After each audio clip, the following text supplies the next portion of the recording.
Hola a todos, yo soy Raúl. Y yo soy Celia y este es el podcast de La Guapo.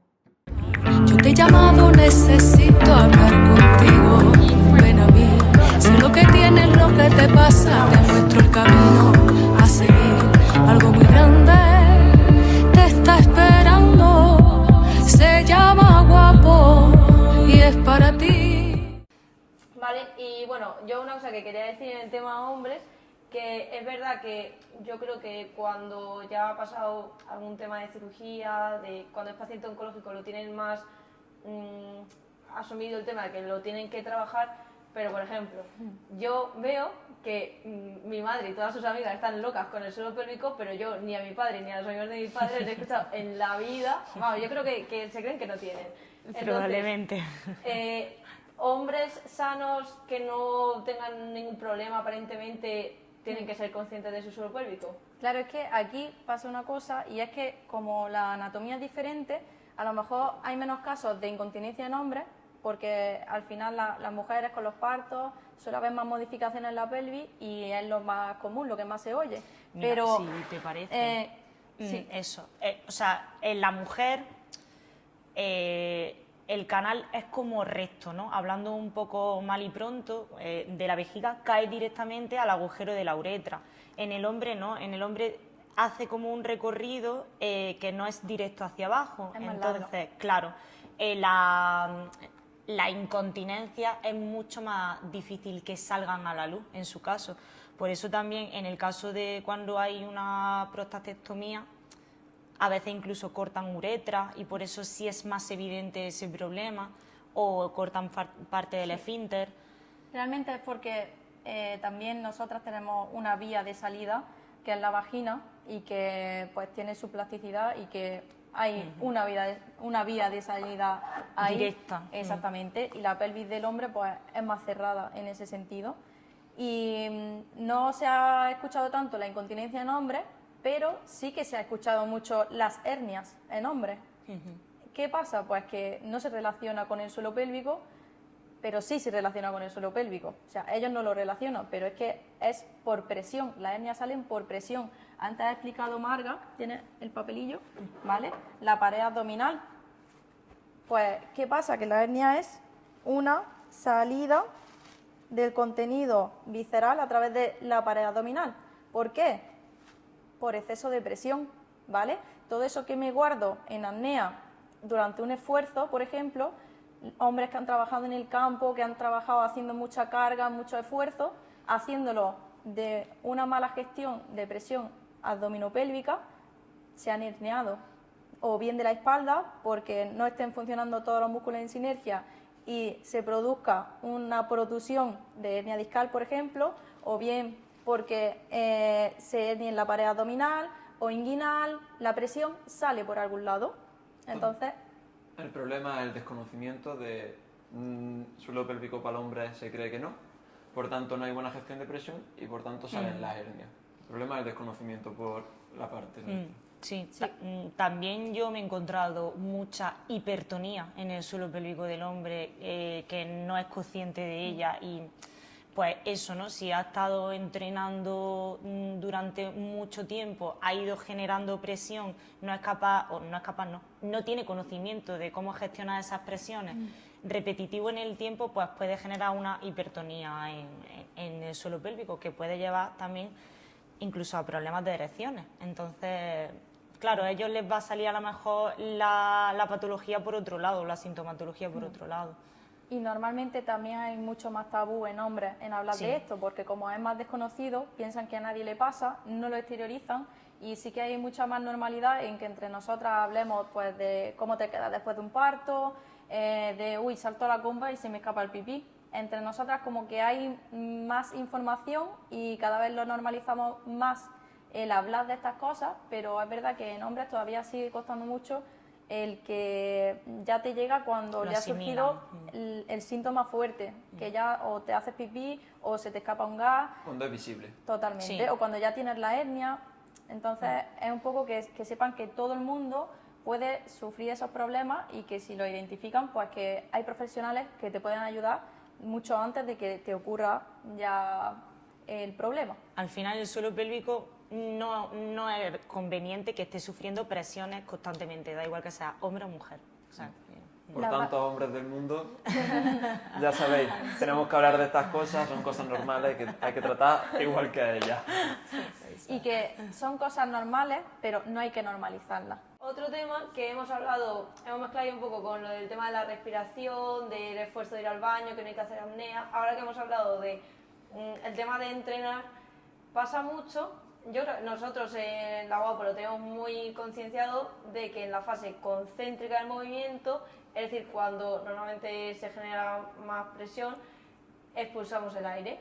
Si queréis explicar por qué el tema de hacer apnea cuando estoy levantando peso puede ser contraproducente, y para que la gente que entrena lo tenga también en cuenta, que yo creo que tampoco está tan normalizado o mucha gente lo sabe.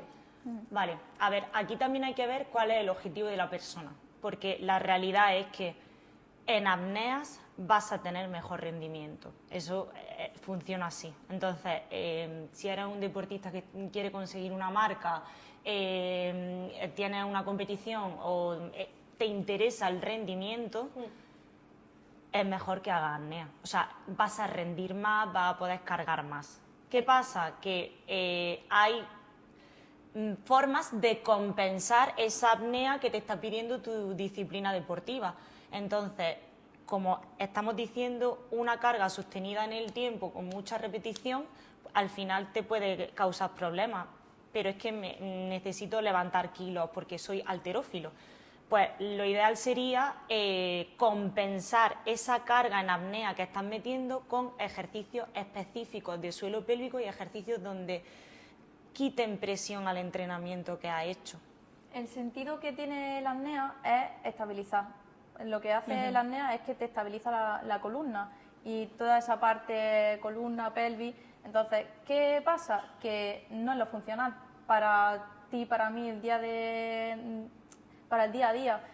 Por eso nosotros entrenamos sin hacer apnea, porque no es nuestro objetivo. No es pero nuestro objetivo. un atleta que tiene objetivos competitivos, pues va a querer levantar X cargas, y para no tener problemas de suelo pélvico va a tener que hacer una buena progresión en este aspecto, porque va a poder hacer una apnea, pero si lo hace de una forma específica, con una programación que no supera la capacidad de su suelo pélvico, pues estará bien de su suelo pélvico y del resto de sus estructuras.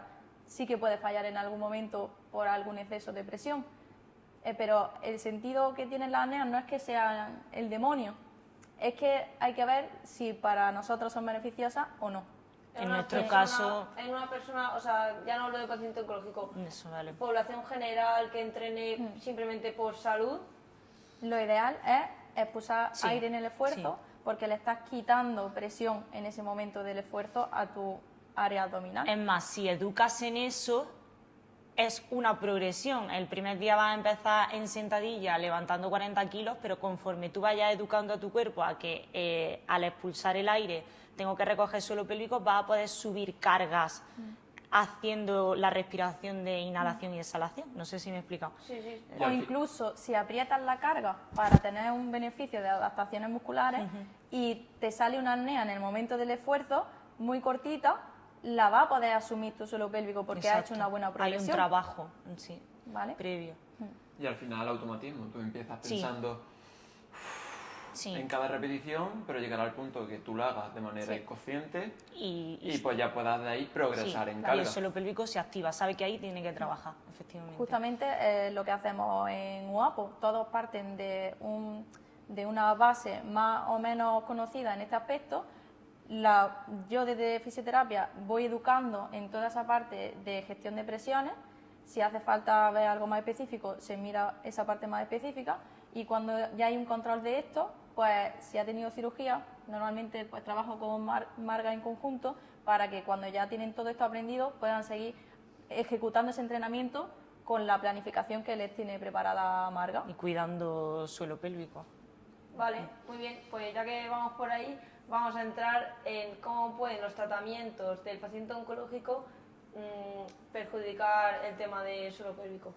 Pues mira, principalmente es por esa toxicidad que generan los tratamientos. Si hablamos de quimio, por ejemplo, pues la quimioterapia va a afectar a esa toxicidad en los tejidos. que el tejido del suelo pélvico también va a sufrir ese deterioro. Entonces, eso por un lado. También si hablamos de inmunoterapia, al final si atacas tus propias células, pues vuelve a pasar lo mismo, porque el cuerpo en general lo va a sufrir y obviamente esa parte pues puede que también se lleve una parte de malestar o alguna disfunción aparezca. La radioterapia, por ejemplo, al final esa abrasión te va a generar, depende de dónde sea la radio, te puede generar la patología en un sitio o en otro. Por ejemplo, si hay una braquiterapia, una radio que abrasa el tejido dentro de la pelvis, pues es directamente hacia el suelo pélvico. Puede haber un estrechamiento del canal de los elevadores del ano, en la vagina. Esos canales se estrechan por ese quemado del tejido y va a haber que tratar esa zona para volver a darle elasticidad como si fuera una cicatriz. Si, por ejemplo, es una radio de mama donde hay una cirugía, pues también puede estar afectando al diafragma, porque resulta que me ha retraído aquí y esto me afecta a mi suelo pélvico. Entonces, hay muchas cosillas ahí de tratamientos de oncología que puede que te repercutan en algún momento al suelo pélvico y haya que prestarle atención para que, por ejemplo, en UAPO, como lo están recibiendo, pues le tenemos que prestar atención para, de forma preventiva, no estén perjudicando su suelo pélvico y todo su conjunto del CAP. Es lo que dijimos al principio, como es todo un sistema, todo funciona de forma coordinada, que te den radio en una mama no significa que de aquí para abajo estemos exentos de problemas. Sí. Totalmente. Luego también el tema de la cirugía, o sea, una incisión directa en la zona de la pelvis, o me tienen que quitar una parte del intestino, o me tienen que quitar el recto, o me tienen que quitar la próstata, Sí. Repercute directamente hacia la funcionalidad del suelo Ahí pélvico. me viene también otra cosilla, por ejemplo, hablar de la ostomía, Exacto. porque esa al final es como si fuera una hernia, porque hay una abertura en la pared abdominal para que salga el estoma. Entonces, nosotros entrenamos a gente con estoma, con esa hernia. Entonces, ¿qué pasa? Pues que tenemos que adaptarle los entrenos para que, bueno, primero se eduquen en esto conmigo, luego pasarían con ella para que el estoma, pues si está recién operado, por ejemplo, no sufra una distensión y no haya problemas ahí. Y entrenan perfectamente y se adaptan perfectamente haciendo lo que soporta su pared abdominal, quitando ese periodo previo que hay que pasar de un periodo de reposo en cirugía y teniendo en cuenta todos esos factores para que se cuide ese aspecto, ese estoma. Y cuando estamos en guapo, ¿qué fases desde que una persona, por ejemplo, le extirpan el útero, hacéis hasta que ya puede llegar a entrenamiento o ya consigue el automatismo en el suelo pélvico? Vale, tenemos un protocolo de cirugía abdominal en guapo, eso, ¿no? Una cirugía abdominal, pues cualquier incisión que te hagan en la zona del abdomen para extirparte el útero, una parte del intestino, una ostomía, ¿no? Que es que te pongan una bolsa para la defecación. Entonces, eso cumple sí o sí unos pasos que tienen que seguir para luego terminar entrenando con carga.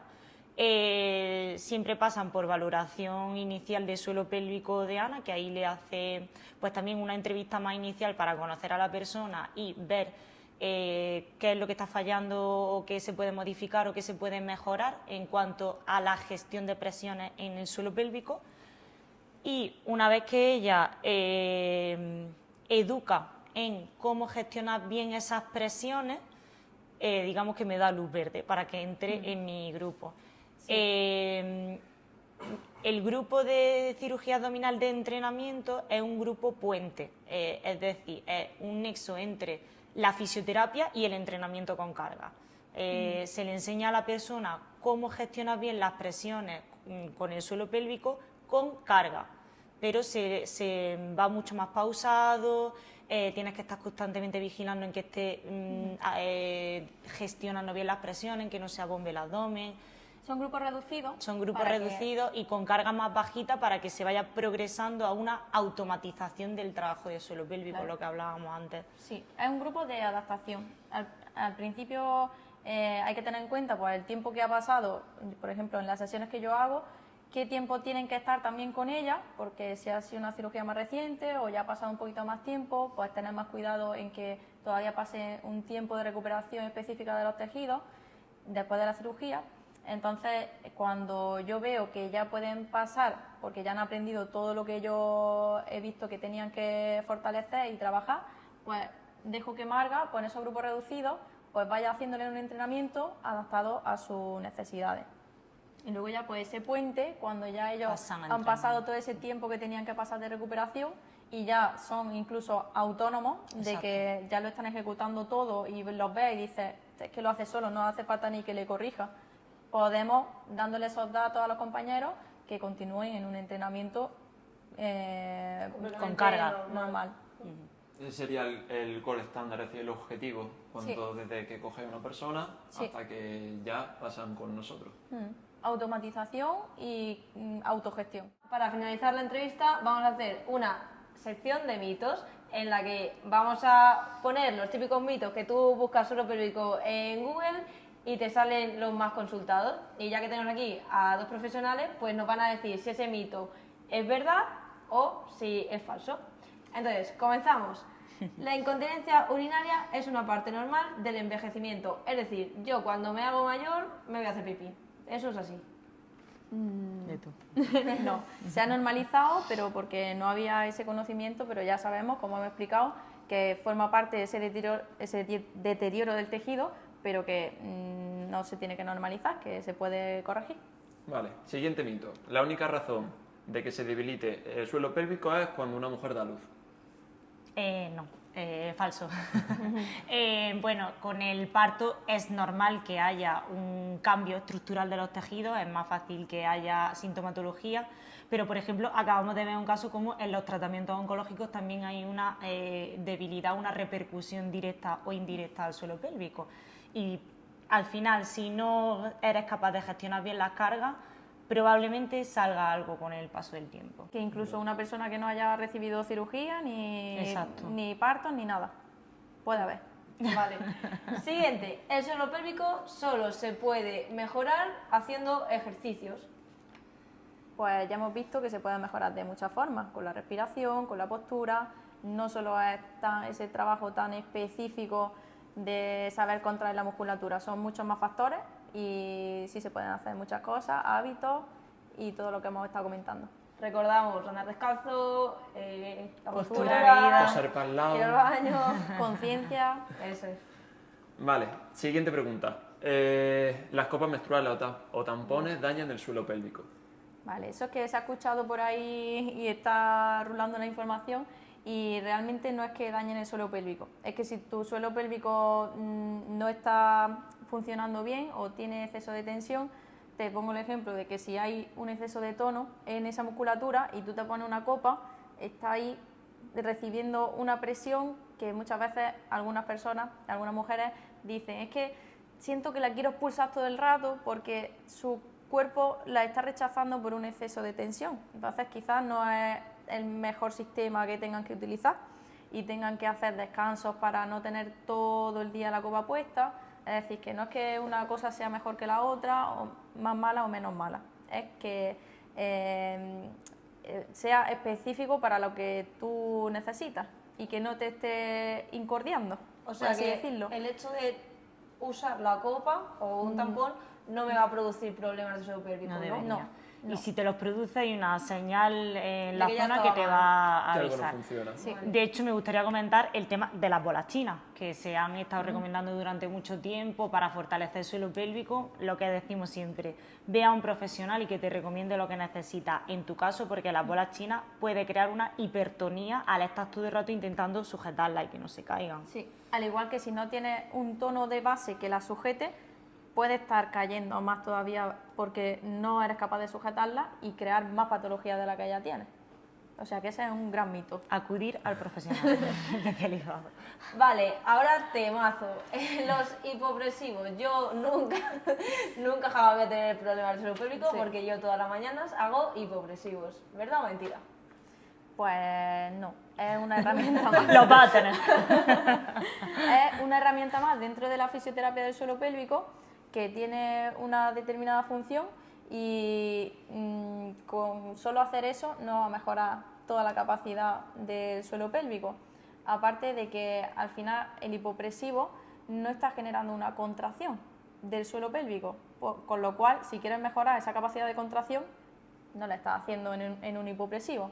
Estás mejorando pues un drenaje por dentro, una movilización de tejido, pero realmente no es suficiente para mejorar esa fuerza del suelo pélvico. Ha sido más la moda y la comercialización que es una herramienta más, simplemente Sí. una herramienta más de todas las que hay. Siguiente mito. El prolapso solo ocurre en personas de avanzada edad. ¿Explicas primero el prolapso brevemente?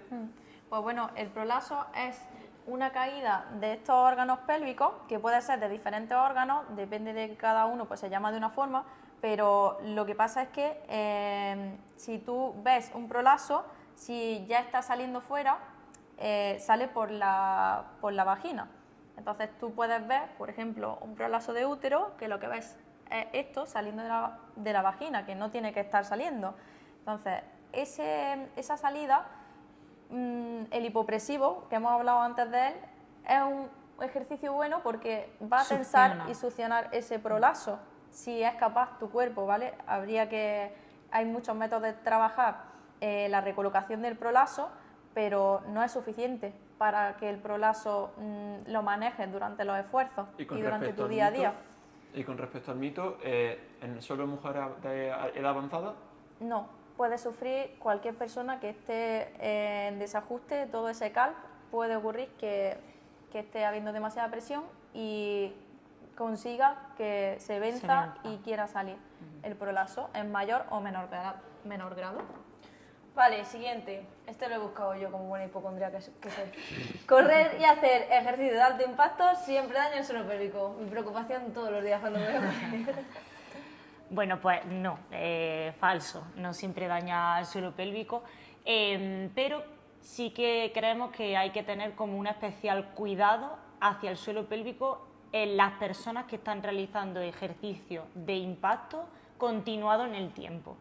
Entonces, bueno, pues eso, que se debería de compensar esos impactos que has estado teniendo en carrera, por ejemplo, y después de tu entrenamiento de carrera hacer ejercicios específicos de suelo pélvico para que la musculatura trabaje, se haga fuerte y que no aparezca ninguna sintomatología. También incluso antes, yo creo, porque yo, por ejemplo, Sí. antes calentaba para salir a correr, Sí. o sea, calentaba lo que son los músculos Sí. más visibles, pero a partir de ahora y desde que estoy trabajando con vosotras sí que pues caliento, también sabiendo cómo se hace, pero caliento un poquillo. Una cosa importantísima, nos centramos mucho como hacer cosas antes, después, calentar, estirar, hacer cosas alejadas de lo que es lo que voy a hacer, que es la carrera, y realmente donde hay que prestarle atención es durante la carrera, ¿vale? Para que esos impactos sean bien amortiguados y realmente ahí es donde estás trabajando el suelo pélvico, no fuera de eso, porque luego lo que te va a exponer es a correr y es donde lo tienes que practicar. Eso es. Y Ahí. que otra vez, igual que el tema de la copa, que por el hecho de correr, tu suelo pélvico no va a ser peor, pero tienes que estar preparado para Claro. someterte a eso, ¿no? Tienes que estar preparado y al final si sales a correr y los 30 minutos que estás corriendo, tu suelo pélvico no está recibiendo como una sensación de que ya esté fatigado, si tú empiezas a correr y a partir de los 30 minutos, los siguientes 30 minutos los estás corriendo sabiendo que estás con la postura vencida, que estás haciendo presión, pues eso es lo que no te va a Hay venir que bien para tu modificarlo. suelo pélvico, porque ya llega un punto que tienes que ver hasta dónde llega para saber no pasarte de ahí y no estar forzando Perjudicando. esa parte. La conclusión, no tiene por qué afectar siempre y cuando se esté cuidando bien. Se va bien. Exacto. Exactamente, y tenga esa herramienta. Y último, si no tengo síntomas evidentes de que mi suelo pélvico está mal, todo va bien. Sí y no. Sí y no, ¿vale? Lo que no existe en este momento, pues no nos tenemos que obsesionar. Es verdad que de forma preventiva está genial que todo eso se conozca y estemos educados en esto.